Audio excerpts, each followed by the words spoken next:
Digital payment രംഗത്ത് വലിയൊരു മാറ്റം കൊണ്ടുവന്ന് റിസർവ് ബാങ്ക് ഓഫ് ഇന്ത്യ ഒരു പുതിയ നിർദ്ദേശം പുറപ്പെടുവിച്ചു.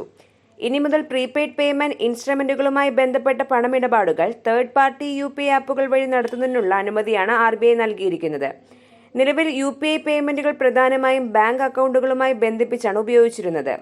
ഡിജിറ്റൽ വാലറ്റുകൾ പ്രധാനമായും അതത് കമ്പനിയുടെ UPI ആപ്പുകളുമായി മാത്രമേ ബന്ധിപ്പിക്കാൻ കഴിയൂ എന്നതായിരുന്നു നിയമം.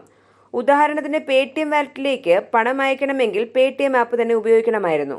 പുതിയ നിർദ്ദേശമനുസരിച്ച് ഏത് ഡിജിറ്റൽ വാലറ്റും ഏത് UPI ആപ്പിലും ബന്ധിപ്പിക്കാൻ സാധിക്കും. അതായത് ഗൂഗിൾ പേ വാലറ്റിലേക്ക് പേടിഎം ആപ്പ് വഴി പണം അയക്കാം, അല്ലെങ്കിൽ ഫോൺ പേ വാലറ്റിലേക്ക് ഗൂഗിൾ പേ ആപ്പ് വഴി പണം അയക്കാം.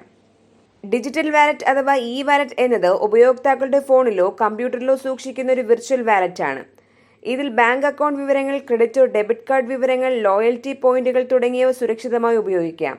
സുഹൃത്തുക്കൾക്ക് മറ്റും പണം അയച്ച് നൽകാൻ ഉപയോഗിക്കുന്ന UPI അടിസ്ഥാനമായുള്ള ഗൂഗിൾ പേയിൽ നിന്നും വ്യത്യസ്തമായി കോൺടാക്ട്ലെസ് പേയ്മെന്റ് മാത്രം ലക്ഷ്യമിട്ടുള്ള ആപ്പാണിത്. ക്രെഡിറ്റോ ഡെബിറ്റ് കാർഡുകൾ തുടങ്ങിയവ ഉപയോഗിച്ച് സുരക്ഷിത കോൺടാക്ട്ലെസ് പേയ്മെന്റുകളാണ് അനുവദിക്കുന്നത്. റിസർവ് ബാങ്ക് ഓഫ് ഇന്ത്യയുടെ ഈ പുതിയ നിർദ്ദേശം ഡിജിറ്റൽ പേയ്മെന്റുകൾ ഇനി മുതൽ കൂടുതൽ എളുപ്പമാകും.